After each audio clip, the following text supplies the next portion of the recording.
Walang kawalang drug suspects sa buy-bust operation ng Coron PNP. Higit 47,000 halaga ng iligal na droga, kumpiskado. Patrol Woman Christine Lorenzo, ibalita mo.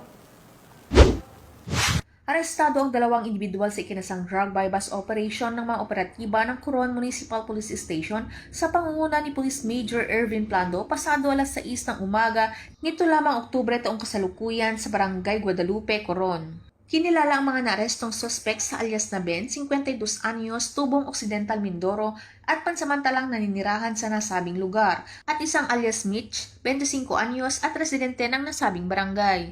Nabilhan ang mga suspect ng 2 pakete ng pinaghinalang shabu na nagkakahalaga ng 1,000 piso. Karagdagang na-recover sa pangangalaga ng mga suspect ang 3 paketeng pinaghinalang shabu, glass pipe at 1,000 piso na ginamit bilang buy-bust money. Tinatayang tumitimbang ng 11.9 grams ang na-recover sa mga suspect na nagkakahalaga ng 47,600 pesos. Sa kasalukuyan, ang mga narestong suspect ay nasa kustudiya ng Coron Municipal Police Station habang inihahanda ang mga kasong paglabag sa Section 5, 11 at 12 ng RA 9165 o Comprehensive Dangerous Drugs Act of 2002.